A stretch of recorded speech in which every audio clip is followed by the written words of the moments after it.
find a different one than somebody else, because there's a lot of it in this poem. So what type of imagery is it? What is being described? So is it visual, and it's the daffodil being described? In the last poem we read, how does this imagery help you experience the speaker's feelings? So what do you feel is being portrayed here? And then how does the whole experience of just this one example help you understand the theme of the poem? So in the last one that we did with the apple picking, if I were to tell you the theme, we didn't really go into theme because this lesson is more about imagery, but the entire theme of the poem was that there's remorse for things left undone. So this writer was saying, I feel the ladder sway as the bows breathe, and I keep hearing from the cellar bin the rumbling sound of load on load of apples coming in. So if we were to dissect that one, we talked about it already. We talked about the cellar, we talked about the apples rolling in, but his meaning there is all these apples are coming in, and that's work for him to do, the sound of these apples. So there's a generalized theme with that. So we're going to try to find the theme in Ozymandias, but what we're going to do first is dissect it for the type of imagery.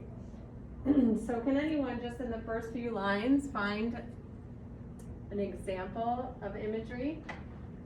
A traveler from an antique land. Yeah. Okay, so an antique land, that is a great example. So it helps us visualize, right?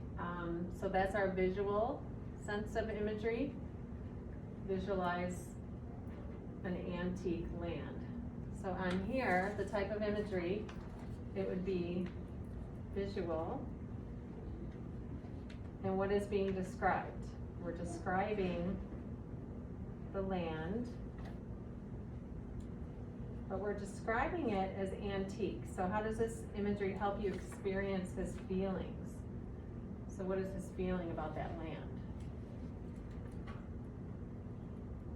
He's traveling.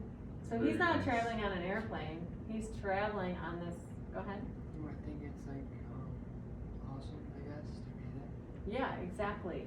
It's an antique land. It's like something special to see. It's unique to be there. It has history in it. So obviously you all have your own personalities, your own minds. You might think, oh, I wouldn't really want to be in an antique land. That sounds really old. But somebody else might think, that sounds amazing. So we'll just write how you think it helps you experience his feelings. And then the last one, how does this experience help you understand the theme of the poem? So we haven't dissected the entire poem yet, so just leave that last one blank unless you already know, if you feel like you know an answer to that, because I want to go on and just do one more together. There is a lot of it in here. So this author used a lot of imagery in his work. All right, so another example, if we go to line 2, can you see that right away? So who wants to read line 2 for me? John will. Read the second line of the poem for us.